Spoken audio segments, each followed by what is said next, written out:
With suicide rates surging and thousands of military veterans living on the streets, does the U.S. do enough to protect those who fight for their country? You're watching Inside Story US 2012 from Washington.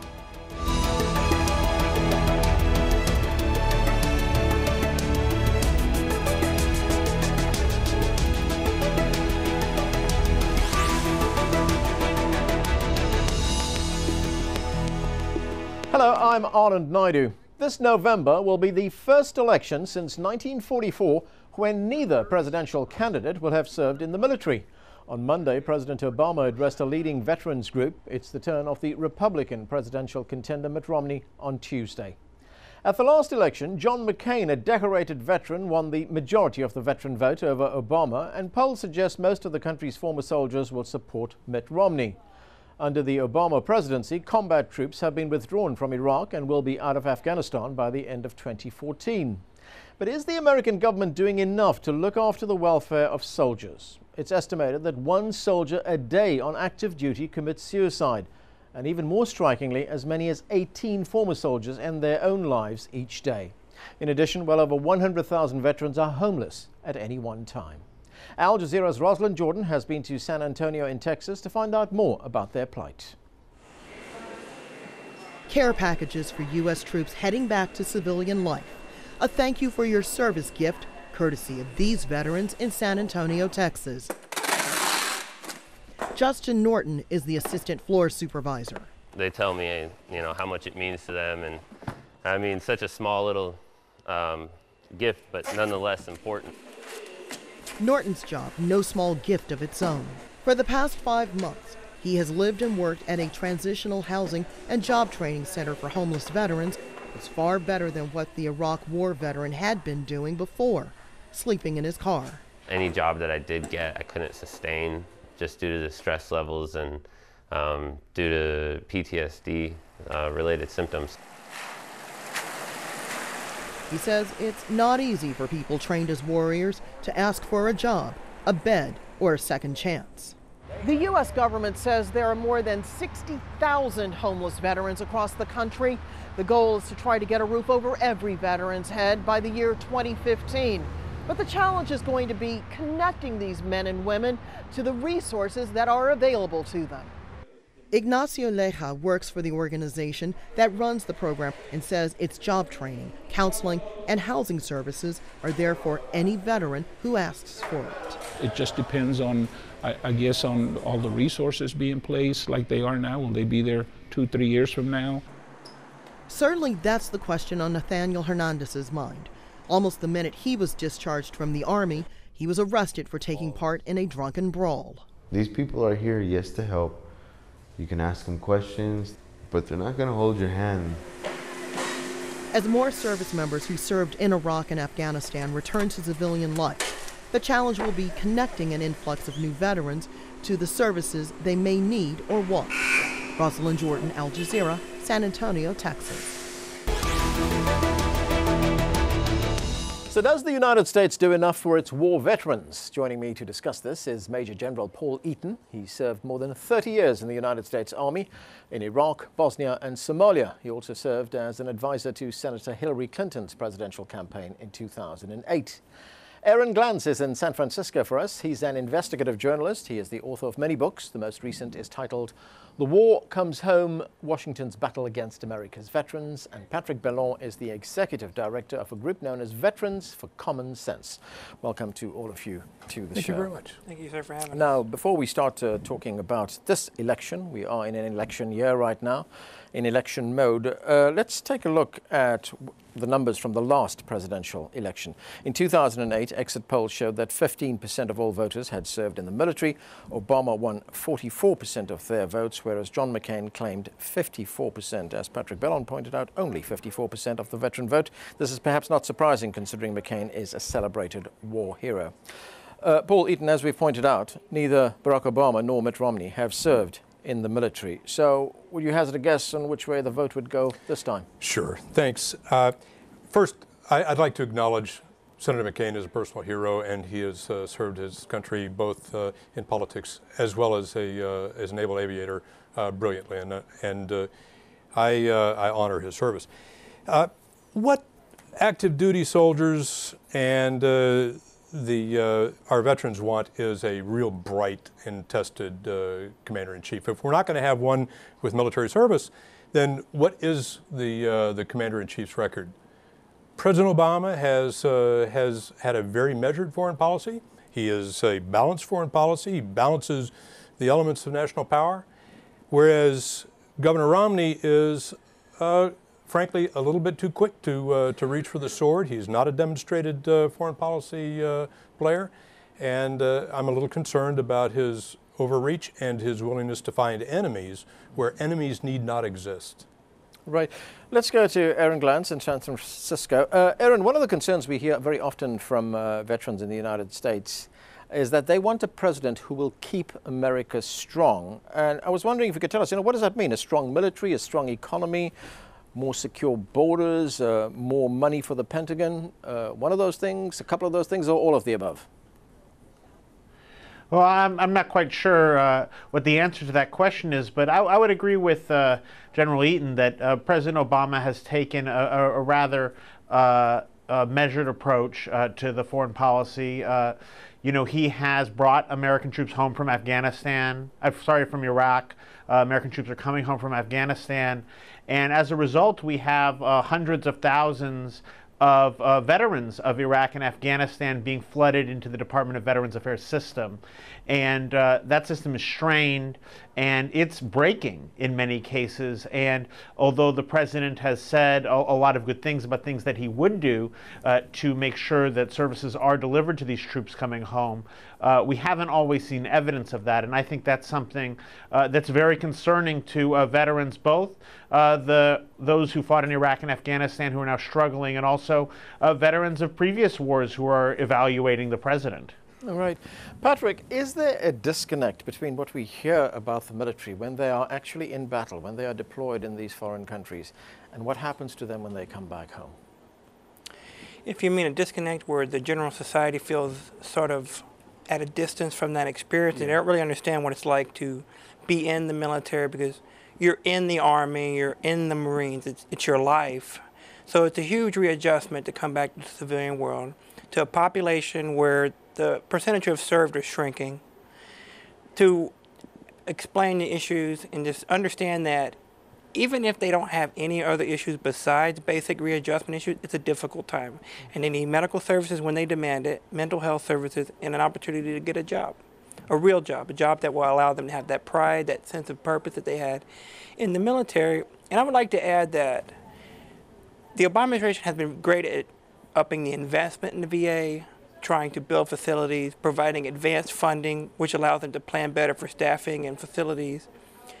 So I like to think that the trend is going in the right direction, but there's a lot of work to be done, and we need to keep attention on people, keep attention on veterans, because we don't want to think that, well, the Iraq war is over, so the warriors don't need our help.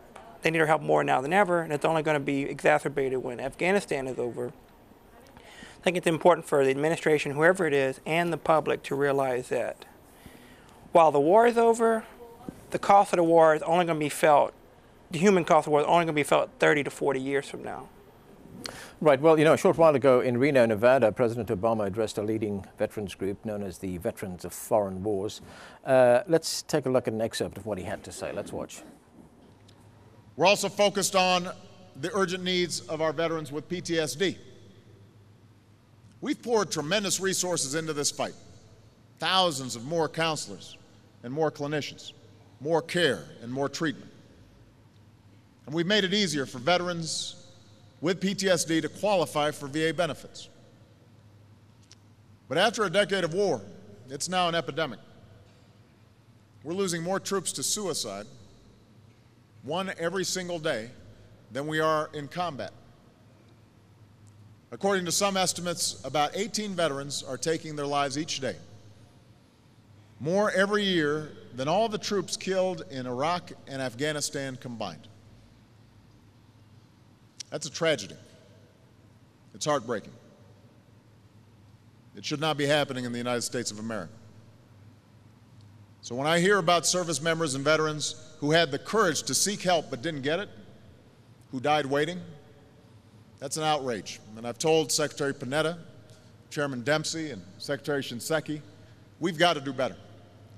This has to be all hands on deck. So too with our campaign to end homelessness among our veterans.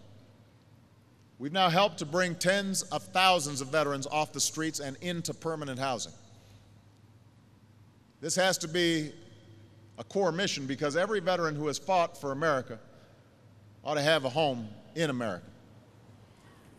So, General Eaton, some alarming facts there from the President, especially where it concerns the number of veteran soldiers who are committing suicide. And as we heard Patrick say, he has increased the amount of money that goes to the Veterans Administration. But is it just all about money at this stage? Well, it's about preparation. And when we decided to go to war in Iraq, and I'm not going to debate that here, we failed to set the stage for the return of all our Iraqi veterans. So what did not occur in 2003 when we attacked Iraq was the preparation for the return of all those men and women who had been committed to combat. We are still playing catch up, and it has been a slow, inexorable movement, application of funds, resources, trying to put together the health service counselors to manage these men and women coming back. And we have not met the need, as indicated by the President right here. We have not fixed the problem that was set in 2003. Right. Aaron Glantz, when we look at the number of soldiers who come back with very serious health problems, the number of soldiers who have committed suicide, isn't that a serious indictment on the healthcare system for soldiers returning from these wars abroad? Well, I mean, I think the President was exactly right in his prescription of the problem. I think a lot of people are asking now, he's been president for 3 years, he's been playing catch up. Despite all of these additional resources, which he mentioned and Patrick also mentioned, we still have an increasing number of veterans who are waiting to get disability benefits. There was an Inspector General's report on the VA that said the agency was misrepresenting how long it took to get a mental health appointment to Congress and to the public, and that many veterans were waiting much longer than the VA had been leading us to believe in terms of getting that health care. And so we have to ask the question, the President is indeed putting additional resources towards these problems. He has been president for 3 years now. Why are we not seeing more results? Let me put that to Patrick. Why are we not seeing more results? Well, the VA is the second largest government agency, servicing the outcomes of the largest government agency. I truly think that the problem was neglected to such an extent that unless it was all hands on deck, it would not be resolved on a short timeline. It takes time to build facilities, it takes time to build extra capacity. And to the General's point, had that been done in 2003, we wouldn't be in this mess.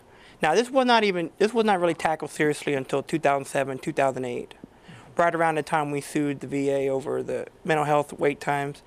I'm very happy to see the President talking about it in such frank terms, about issues that are normally unspoken, generally speaking. We don't really hear a lot of people in public life talking about suicide prevention and the need for mental health. It's always sort of been taboo.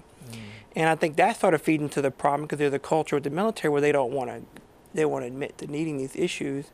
And then it is a tragedy when you finally work up the nerve to ask for that help and they tell you come back 2 or 3 weeks. That might as well be an eternity. Patrick is absolutely right, and I agree with both Patrick and Aaron. This VA, the Veterans Administration, is this giant battleship that just takes a long time to get turned around. General Shinseki is admired by every soldier I have ever worked with, one of the finest generals I have ever served with. He is a superb administrator and doing just what Patrick laid out. Senator Murray, who briefed out the Inspector General's report, my senator, I'm a Washington State resident. Senator Murray is absolutely working on behalf of every veteran out there. But I'd also bring up Dr. Linda Bilmes, who is a co-author of a book, The $3 Trillion War, with Joseph Stiglitz, who is a Nobel Prize winner. Dr. Bilmes points out that IRS turned the corner a long time ago where you submit your return, it's presumed to be okay, it's checked later for validity.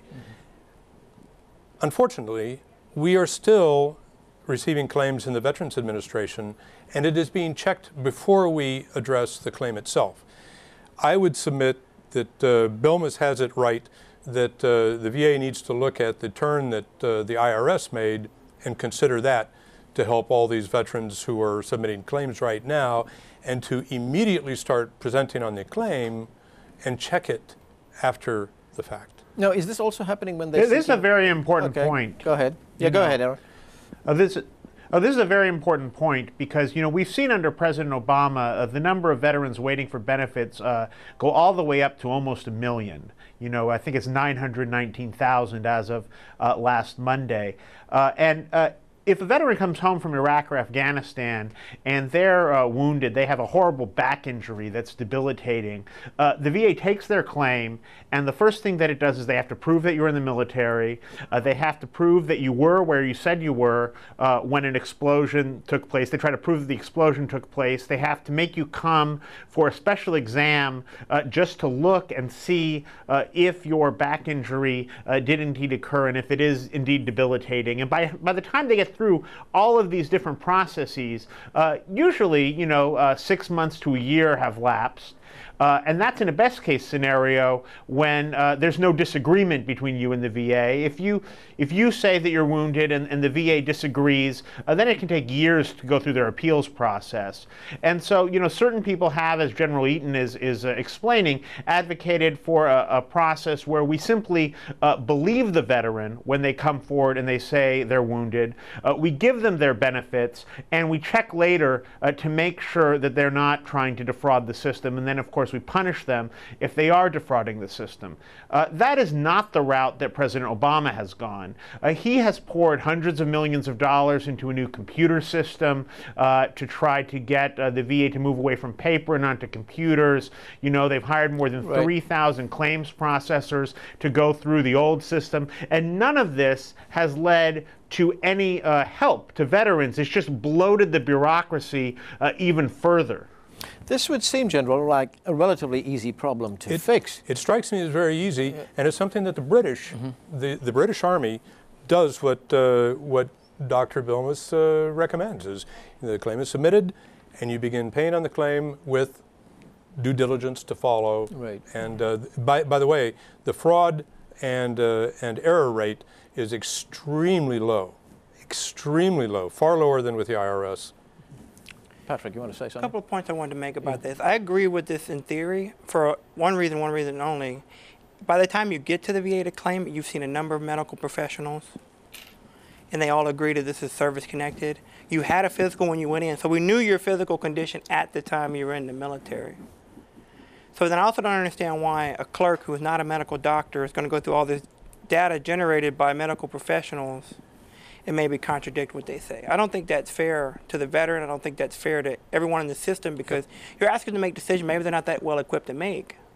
But also, just on the one thing that the Obama administration did that I think was the right thing to do, but they got no points for politically, and they got no points with the Veterans Group, was opening up Agent Orange claims for Vietnam veterans. That was absolutely the right thing to do, but it slowed down the veterans process because all these veterans from the Vietnam era were able to file claims based on newer presumptions. And they've also changed the presumptions with PTSD to make it easier. So it hasn't been all bad news. It's just a matter of the bureaucracy that I'm willing to change. Okay, well, let's take a look at some of the challenges that U.S. military veterans face. And these are factors in both the number of suicides that we've been talking about, which has been increasing, as well as homelessness. Many veterans struggle with mental health problems, including post-traumatic stress disorder and depression, and they often have high levels of drug and alcohol abuse. Veterans account for 1/4 to 1/5 of the entire homeless population in the United States. That's roughly 130,000 veterans on any given night. Veterans also make up 20% of the 30,000 suicides in the United States each year, according to the National Violent Death Reporting System. And the rate of suicides among veterans is alarming. Latest figures suggest that 18 veterans kill themselves each day. We've been talking about that. But let's look at the homeless situation right now. An in-depth government study, which was released last year, found that veterans are far more likely, General, to be homeless than other Americans. Why is that? I'm not a psychologist, but I do know that coming back from a combat environment is dislocating. It is when you leave a combat environment and come back, even while you're in uniform, and you come back into civil society, some of the ads that are playing out right now by IAVA, notably, it's that complete dislocation. It is dislocating for generals coming back. It is dislocating for, especially for young soldiers who have been out there in those small combat outposts where they've been drawing fire every day. You know, if you look at the book War by the military correspondent Sebastian Young. I mean, what he describes at Camp Restrepo is just how do you take that young man and bring him back into the civilian world? It is dislocating, and that has to contribute to what we're witnessing right now, and a failure on the part of our society to provide a safety net for that dislocated young American. Yeah, and you know, it's also become a very big political issue. I mean, it's on the campaign trail right now. Let's take a look at an ad that the Obama campaign is running right now. Let's watch this. As these wars come to an end, we have an absolute responsibility to take care of our veterans. The president has been tireless in his efforts to do that. I'm extremely proud of him.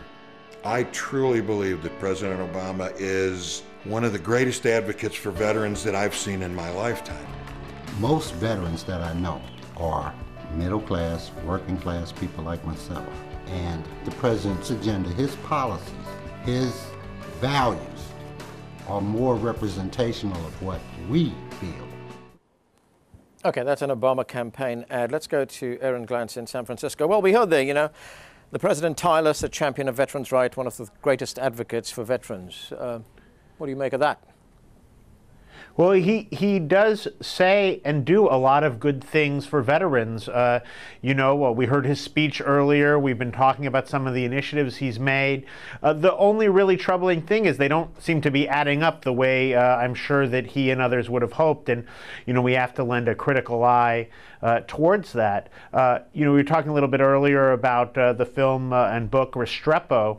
You know, I was interviewing a veteran out here in the San Francisco Bay Area. He was featured in one of my recent articles, who fought alongside the people who got killed in those battles, and he was still fighting for his VA benefits, you know, a year after he originally put in the petition. So I think that's where we're at. You know, things are being done in a way that should benefit people in Washington, but then when you get out to the street, it's hard to find evidence of it. Yeah, you know, Patrick, another thing that we're finding that, you know, most times, you know, especially when you're talking about homeless veterans, they're older veterans. You know, they're veterans of the Vietnam War, for instance. But this study that I was talking about, it shows that veterans that are now returning from Iraq and Afghanistan, that was veterans between the ages of 18 and 35, are now homeless as well. Right, and I think the trend may be they're becoming homeless at a faster rate than Vietnam veterans, and that may be just a change in our society. Maybe their family support structure is not what it would be. I think it's important to remember this is a very complicated issue, and it's not as if the president could fix it. I mean, he's trying to fix it. I don't know enough about the intricacies of the claim process to know whether or not he has the ability to just Is the problem that overhaul it gets attention at election time and not at other times? See, that's interesting because I was thinking that his record as a senator was very good on veterans issues as well. So he's been very consistent on this issue, and I think that it's actually one of the few bipartisan issues I can find, because I'm often on Capitol Hill talking about policy, and it's the only thing that you can find that everyone agrees on something should be done about. Now, I do think some members of Congress are probably overly concerned about the fraud rate, which is already outrageously low, because I bet you will find most of these veterans that are homeless have one thing in common, besides going to combat, and that's a claim that was delayed. Okay. We're running out of time. General Eaton, we have 40 seconds left. What are the priorities in your view to tackle these problems? What we discussed is change the claims process and get it on the IRS model. Claim submitted, start paying on the claim, then go after due diligence. I would bring Linda Bilmes, I hate to volunteer, our good friend, our professor up at Harvard University, bring her in for testimony, sit her beside the director of the Veterans Administration, and she and General Shinseki make their point and get after an immediate solution that Patrick and Aaron have discussed. Okay, gentlemen, that's where we have to leave it. Thanks to all of you for joining us. Thank you, sir. And that is it from the team here in Washington, D.C. for now. Don't forget to follow us on Twitter and Facebook, where you can find more information about the program. And of course, we want to hear from you. Tell us what stories you think we should be covering. Send your ideas directly to us at insidestory@aljazeera.net. Thanks for watching.